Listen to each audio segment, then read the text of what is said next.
All right, guys, good morning. We're going to go ahead and get started. I'm sure people will still be joining. My name's Megan. I'm the marketing lead here at Leidos DSI. And today we're excited to have Ashley Julian, our sales and account manager for the U.S. House of Representatives. And she's going to be presenting on how you guys can adopt strategies using free and paid for options within IQ to boost subscribers for your office. So with that, I'm going to go ahead and hand it over to Ashley. Thanks so much for joining us, Ashley. Yeah, thanks so much, you guys. So I really wanted today, to just use this as an opportunity to walk through some ideas for ways that you can boost your subscribers. Obviously, throughout the year, it's a huge focus for offices, capturing as many opt-ins as you can so that during the blackout period, you can still leverage your usual means of communication for engaging with them. So what I wanted to do is kind of just walk through a full spectrum of ideas for ways you can help boost that number and some creative kind of different strategies that, like Megan said, there'll be both some free ideas that you can do right now in IQ as well as some paid ones. So with that in mind, I'll just go ahead and get started. And primarily, we're going to be covering three separate topics. So digital advertising and using that as a channel, using the phone and some strategies over the phone for capturing newsletter subscribers, since sometimes people forget that that channel is available to them. And then also we'll go through some stuff in IQ. So I thought it might be easiest to start off with digital ads.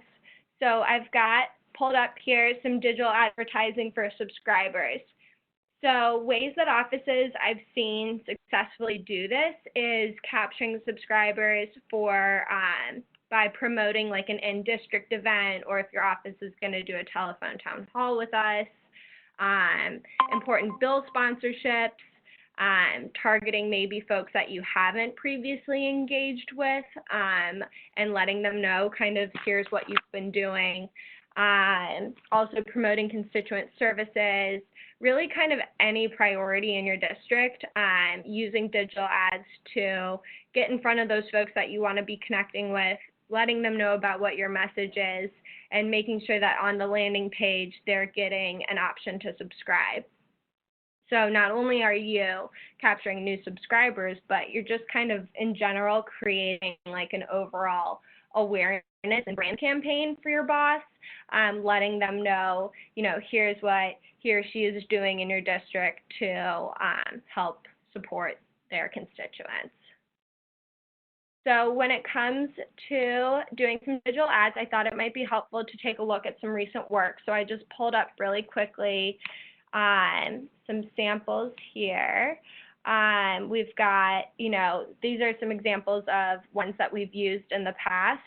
So they're all animated, but it's not necessarily like a video, although we can certainly do that as well. But they have some sort of animation, and these can show up either as banners on different web pages. We can actually work with your office if there's like local news outlets that you want to target in particular. We can do that. But just some different examples here of some work that we've done and some ways that that can be rendered. So how are we going to actually get those ads in front of people? We have three different ways that we can do that. So the first one is just list-based. So this would be pulling a list out of IQ or L2, if you have like a voter file subscription. Basically, all we need to do this is just a list of names and physical addresses. So we don't even need to have an email address on file for them. We don't need to have a phone number. What we do is actually just take that list and we can match it back to the devices in that household and make sure that the ads are delivered to everybody in that household for whatever period of time that we decide on. The second option is like geofencing. So this is really cool. We have some offices that have done this in the past. We can draw a polygon around like a space like in your district. So for instance, like if you have a a VA hospital. We can kind of do a geofence around it and then capture the devices for anyone that crosses through that radius for a certain period of time, and then either right then and there start delivering your ads to them, or we can wait a few days and then start the campaign where they can see, here's what the boss is doing to support veterans in our district. The third option for getting at your ads in front of constituents is what we call search plus contextual. I would say of all these three options, this is one of the more cost-effective ones. It's a flat rate per month, and basically what we do is take everybody in your district. So it doesn't matter how many voters you have. We can take everybody in your district and work with your office to put together some keywords. So, constituent services, immigration, passport help, or even some local issues too that the boss is supporting. And we can take that list and upload it, and basically anytime a constituent is searching for one of the keywords that we land on together, then they would immediately see your ad on whatever page they go to from there. So it's definitely a really easy and popular way to get into the digital ad scene. If your office hasn't done it before, but you're really interested in doing it, I would say that's definitely a good one to take a look at. And actually, in fact, we just did a webinar fully on digital advertising. So I included the link here, and we can send it out for everybody when we're done. But we did a full 45-minute presentation on digital ads. So if you have any questions or anything like that, you can check that out or reach out to me directly. So moving on from digital ads, I wanted to talk now about using the phone for capturing opt-ins. I feel like sometimes folks forget that this is such a valuable tool that you have access to, and it's really been about kind of changing the vibe from traditional telephone town halls to really making them like a digital town hall designed to complement what you're doing in district. Because a lot of times people are like, oh, well, we don't want to do telephone town halls because we don't want, we want to do all in-person stuff. But as you guys know, the boss can't be in the district 24/7 meeting with constituents. So we've got a couple ideas here for how to, while he's here or she's here in DC, capture some folks over the phone. So for instance, we do auto announcements for either district events or that are coming up that they can RSVP to, or just letting them know about legislative priorities or goals that they're working on, or just constituent service stuff. So, hey, I'm hosting mobile office hours, this week at this location. And you can include in those auto announcement, robocalls, whatever you'd like to call them, you can include the option to have them subscribe just by hitting a button on their phone, and we can tie it back to the email address stored in IQ for that person. Or we can even give them, if they, say they want to subscribe, we can just give them a prompt to leave an audio file with their email address and get that transcribed into IQ. Another great way to capture subscribers is we have a text to register, like a VIP call list that you can do. So basically you can set up a keyword and have folks text to register and automatically sign up to be not only on the members call list for any future announcements, but even to join their newsletter and stay up to speed on what the boss is working on. So for offices that have already done town halls with us, you already know that I love this next feature. It's called the contributor queue. During any telephone town hall events you're hosting, you have the ability not only to ask folks, to press *3 to ask a question, to the boss where you guys would screen it, but also we can tell folks to hit *6, and they would basically go into a mini screening session where we could write down their email address right then and there. Previously, I would say in the last 2 years, offices would always include press 1 to subscribe to my newsletter just as a poll question during the live town hall.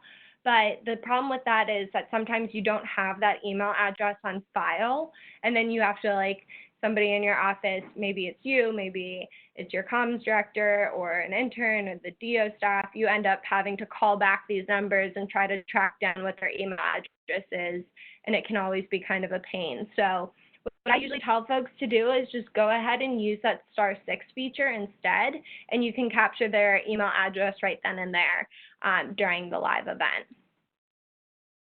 When you're also leading up into a telephone town hall event, for all of our clients, we set up for free a web event registration page that you can push out in your newsletter or include in your email signature or flyers or anything like that. And it's usually the member's last name .house.gov/live.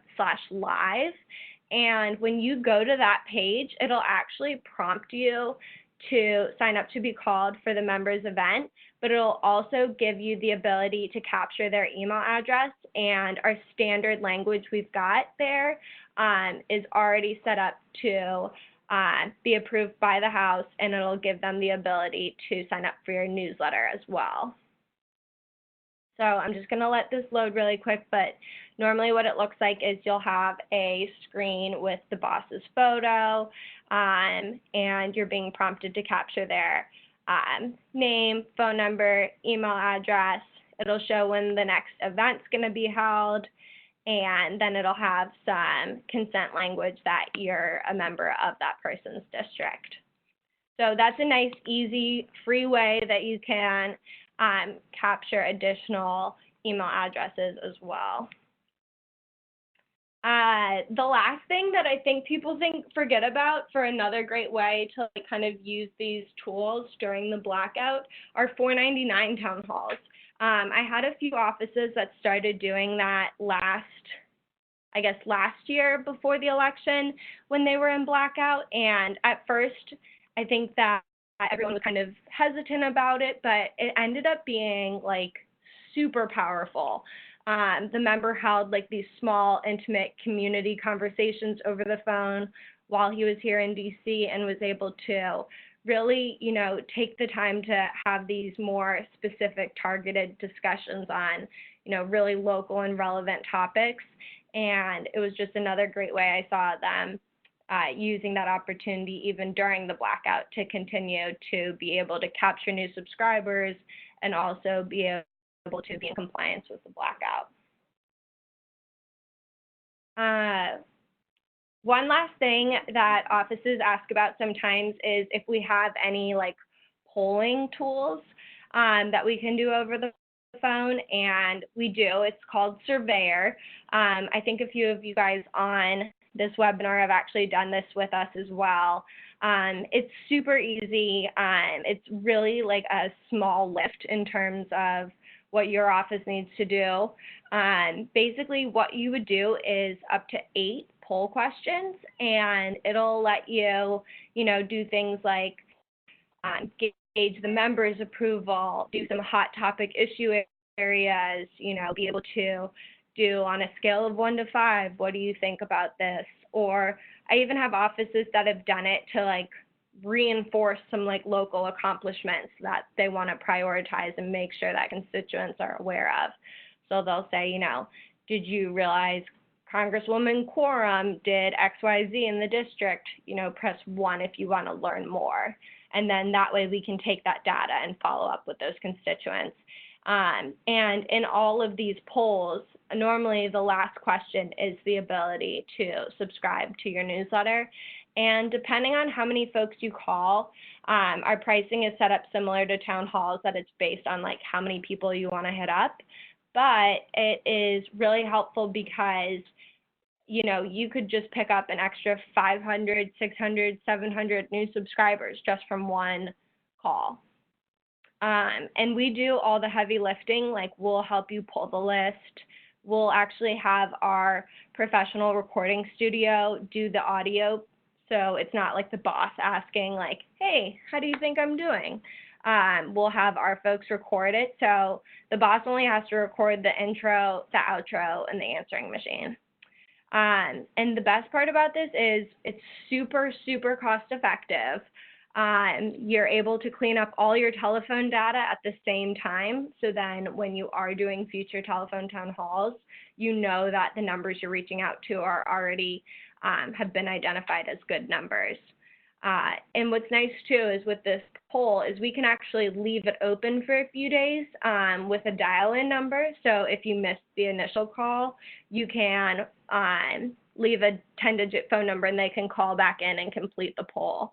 And we've seen about, with these, about 25% engagement. And then once somebody's filling out the poll, then we see an 88% completion rate. So once we get them participating in this poll, most of the time, 88% of the time, people finish it all the way through. So just let me know after this if you guys have questions on this or want to try it out or want to take a look at pricing. I just pulled up a sample question, just to give you a sense of some different ideas.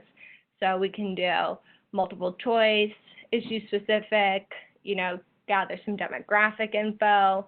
It's just a really powerful tool. And like I said, it's super cost effective. So it's way cheaper to call 100,000 people using a surveyor than it would be for, let's say, like a telephone town hall. Okay, so now at this point, we've talked about digital ads. We've talked about using the phone to capture subscribers. So I want to switch gears and take a look at some things that we have in IQ. Obviously, we have a ton of tools that are built in natively to the program to help make your job easier. And I think one of the first ones that comes to mind for people are newsletters and surveys. So we've done a lot in the past year to enhance our newsletter and survey builder, and I think that there are a lot of new feature sets in here that you guys can be taking advantage of to make sure that the messages you are sending out are getting delivered as best as possible and as successful as possible. So the first one I've got on here is leverage A/B testing and follow-up campaigns. So I included a little screenshot here so you can take a look at where to find this next time you're in the newsletter builder. It's right under that actions menu drop down, and you can select it either in the content stage or select audience, but you would do it before the actual newsletter goes out. And so for those of you that don't know what an A/B test is, it's actually taking, like, say I'm going to send out a newsletter to 1,000 people. I'm going to take the first 10% of those 1,000 and send them 2 different versions of my newsletter. Maybe I'm going to change the subject line, or I'm going to try sending it from a different from address. So let's take those 2 versions and tweak them, and then whichever one does better, we'll send the 900 other emails, that version that wins. There's also the ability to do what's called a follow-up campaign. And this is really helpful because it basically allows you to create and map out ahead of time a whole communication journey or roadmap for constituents. So I think in the beginning of the year, what I saw, which was really great, was sending out a survey or a priority survey. You can say everyone who takes the survey, you get this version of the thank you email, or people who didn't take the survey, let's send them a reminder 2 days later. And then if they still haven't taken the survey, then let's send them a second reminder letting them know that the survey is closing. So basically it allows you to map out ahead of time a series of different messages that you want to have go to your constituents. And it just helps you be as effective as possible, especially with any push that you're doing to capture some additional email opt-ins. One thing I would also point out too with this is if you're sending out a email opt-in kind of franked mailer version of your weekly newsletter or something like that, where you're trying to push for new people to sign up, make sure you take out your existing opt-ins because they don't need to receive another email from you asking to opt in, because getting too many of those can sometimes actually, have a reverse effect, and people end up opting out because they think that they're getting too many messages from you. So just wanted to point that out, since that's a little bit of a best practice. Okay. So back to newsletters and surveys. Another thing in IQ that I think is really helpful are doing what's called our Insta polls.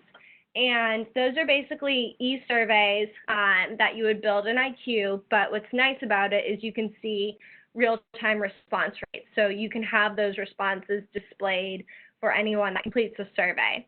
So maybe you want to do like a hot topic, if you're a West Coast office impacted by the fires, you want to, do a 1-question survey, and in real time, if I complete that survey, I can see not only what I said, but what everybody else is voting. So just like you see those polls on USA Today or any other news site where you see the results in real time.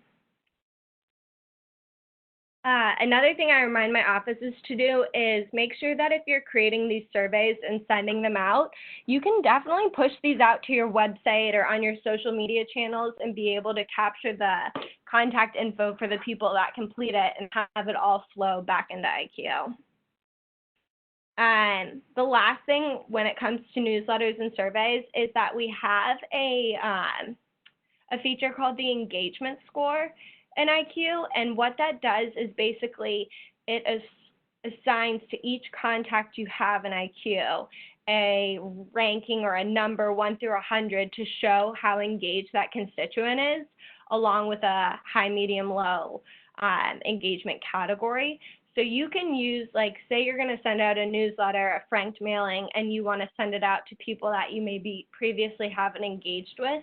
You can actually, just by making an easy selection when you're in the audience builder, just select people that you haven't had a high engagement with yet. And just right there, you're having a new touch point with people that you might have missed before. So I wanted to show kind of some ideas of how to take advantage of this. And it'll say, for instance, what I've done so far this year in Congress. Like right now, we have a lot of offices that are working to put those newsletters together, and this is a great opportunity to inform people about what you've been doing the last 10 months in office, as well as getting them to subscribe.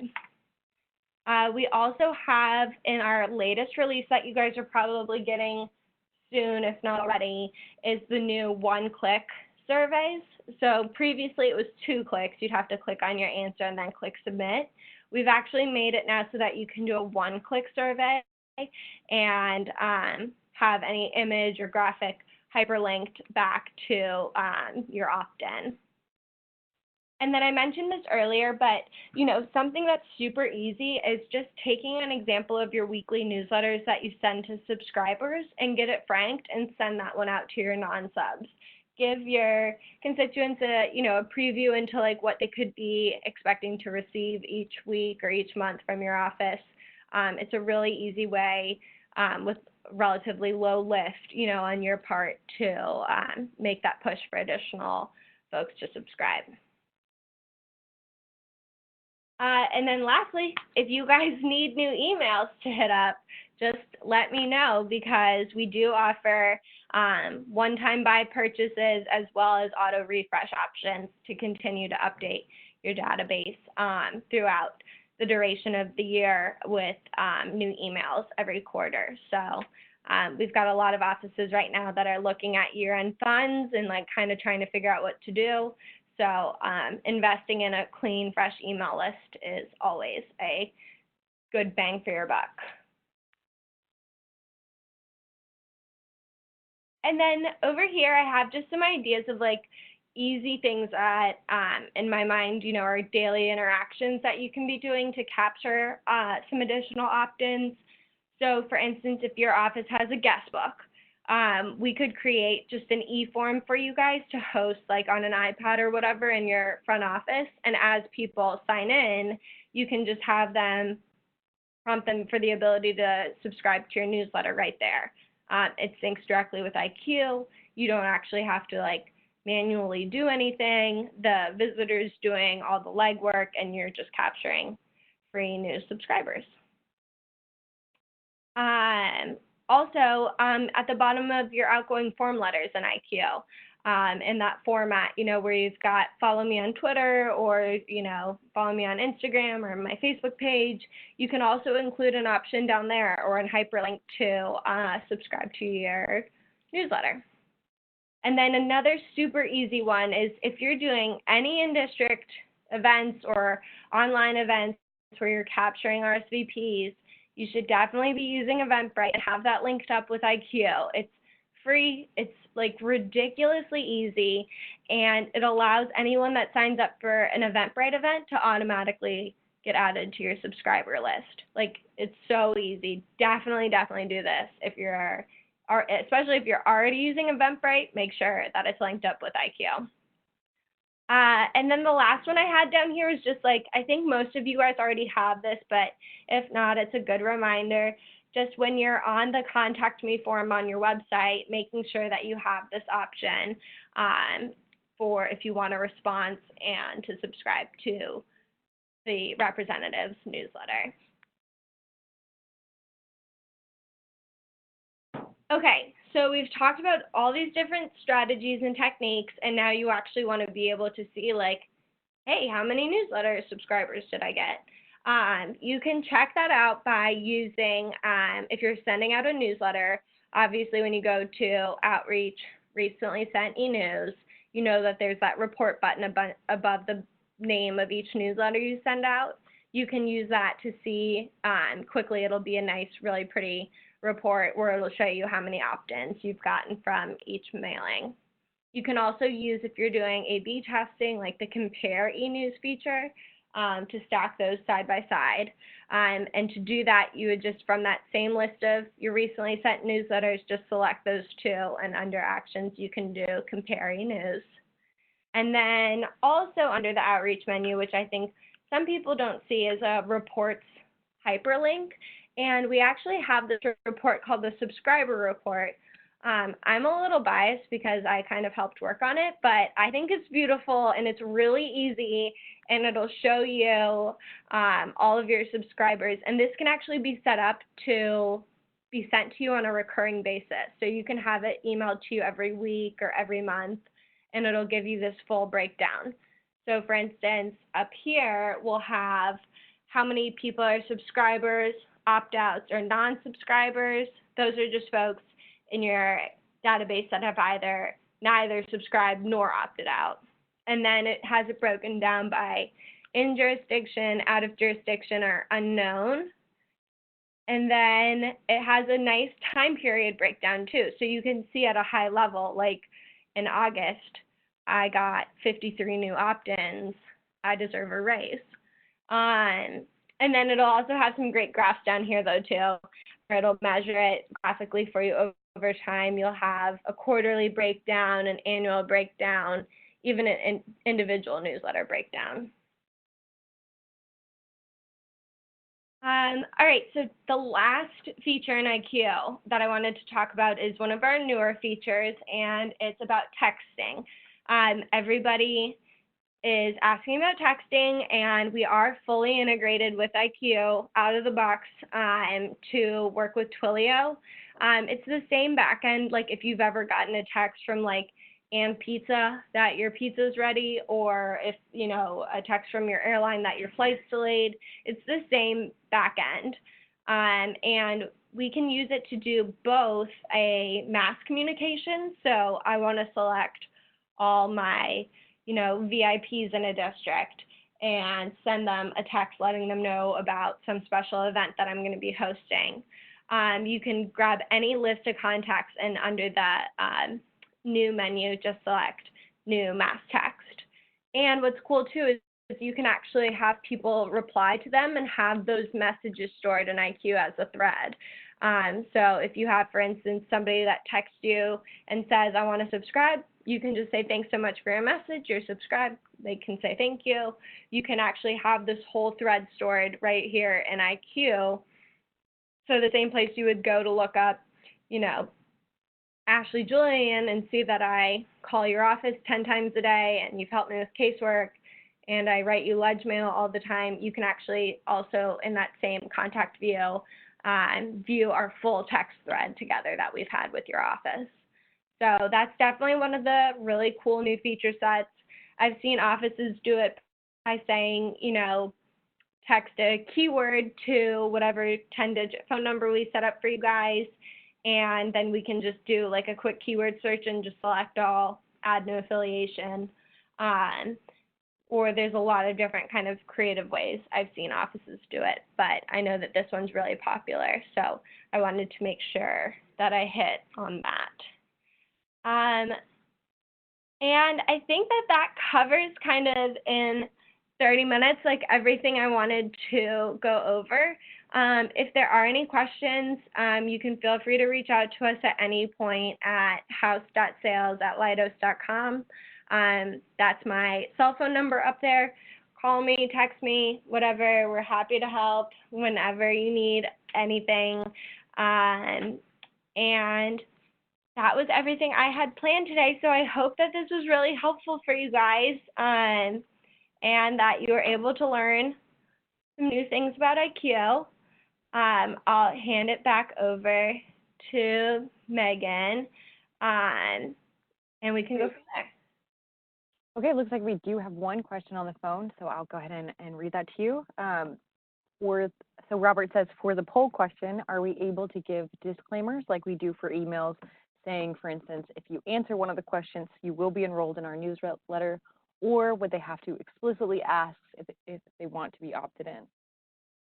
Yeah, that's a great question. So you can actually do it just like your newsletter, where it's like if you answer one question, you're automatically opted in. You can just include that disclaimer language on those Insta polls. So that's something that's really helpful. I have a ton of offices that do that. And if you need to see any examples or anything like that, just let me know and I'm happy to share those. Basically, per ranking guidelines, you have to have a disclaimer, whether it's in your newsletter or on a survey question. So. Thank you, Mohammed.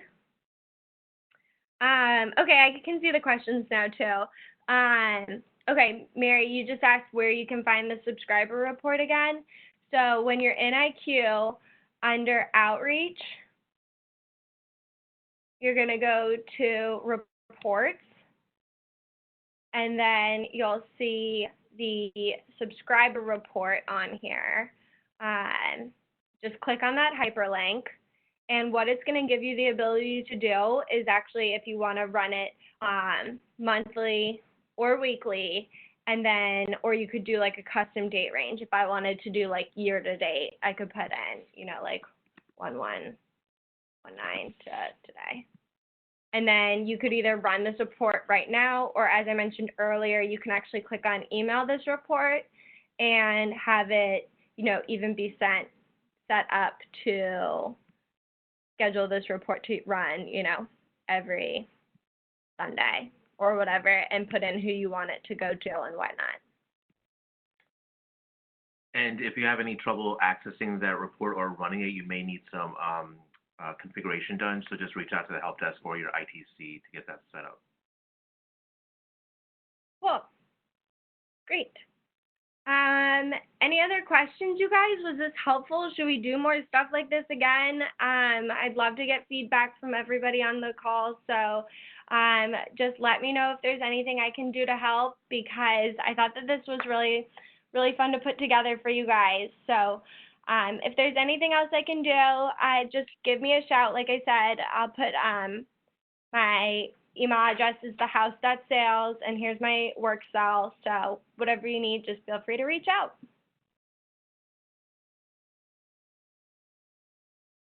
Okay, great. Thank you guys so much. This was really fun, and I'll talk to you guys soon.